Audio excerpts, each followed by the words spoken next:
The Basis of Transformation of Mind, written by 11th century Tibetan master Langri Thangpa. Number 1. Enhancement of compassion. Number 2. The cultivation of balanced attitudes towards self and others. Number 3. The development of positive ways of thinking. Number 4. Transformation of adverse situations into conditions favorable to development. Good day. How are you? How are you feeling today?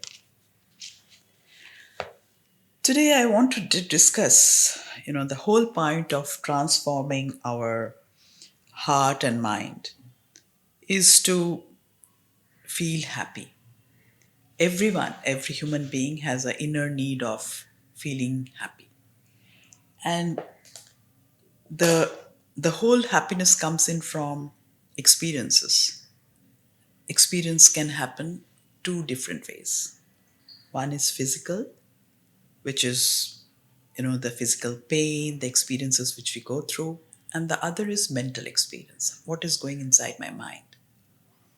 Now on the physical experience part, which is very similar to all animals, everyone experiences the same pain. What differentiates us, the human being, is the mind. We have the immense power of our mind. Through our mind we can experience what we want. The fact that there are two broad difference of experiences brings a very interesting implication. For example, if a person's mind is calm and serene, that mind can fight with a condition which is physically adverse. Example, one of my client and friend, Dr. Ravi Kannan, Padma Shri Dr. Ravi Kannan. Whenever I meet him, I say, "How are you?" And he says, "Oh, I'm on top of the world." So I've always heard this, and I really see the energy and how he feels. But that day when I met him, I went there in his office for in the hospital for attending a conference, and I know that he was awake the earlier night. He was traveling from Chennai to Silchar. Flight got delayed, so he was sitting the whole night in the airport. And in the morning, he's coming and he says, when I ask, "How are you?" He says, "I'm on top of the world." I said, "Are you serious? I mean, you had a terrible night yesterday." He said, "Yeah, but that's yesterday. Now I'm seeing you, I'm looking forward to the day, and I'm on top of the world."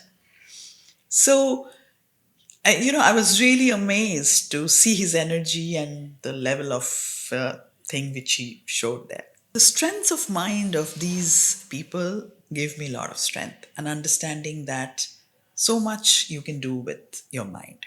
On the other hand, even if the physical conditions are extremely well, you are in the middle of, you have a happy family around, you have the right kind of work, but if you are in your mind, you're disturbed and you're not serene, you will not be happy.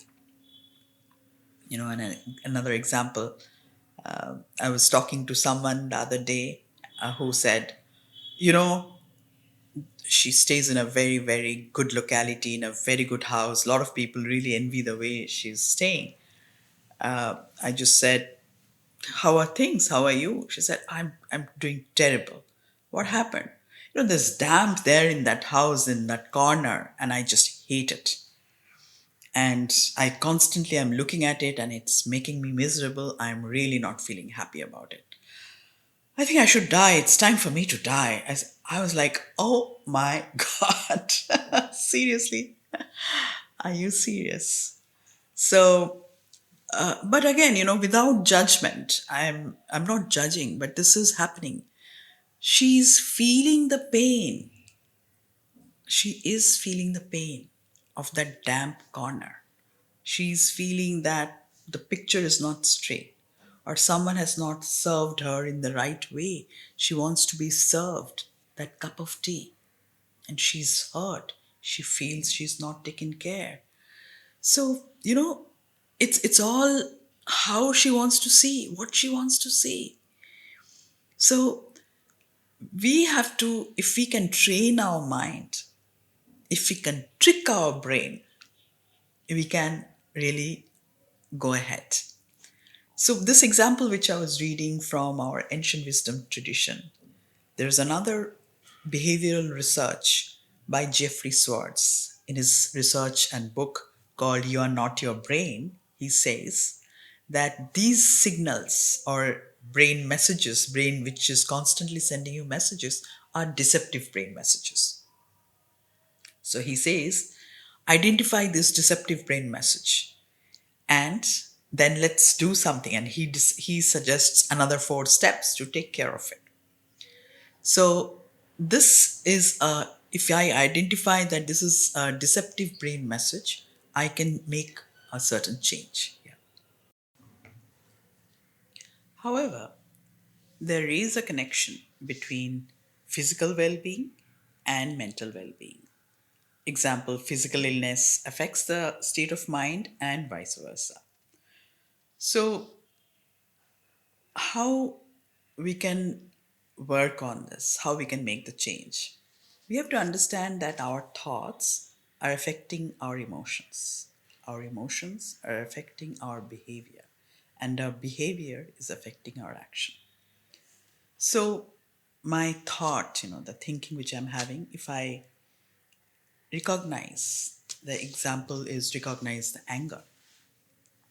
So, understanding my thought, which is affective, and emotions are destructive, and this strengthen, and I have to move from that to more positive thoughts. Here, the antidote is to understand and pause and reflect on my thoughts and emotions. So, thinking like I am getting angry because that damp is there and it is affecting me. If I ask, how do I feel? How do I want to feel? I want to feel happy, better. So, how important is this damp right now, right here? For example, if I have to hold a book, how long can you hold it? It will pain, right?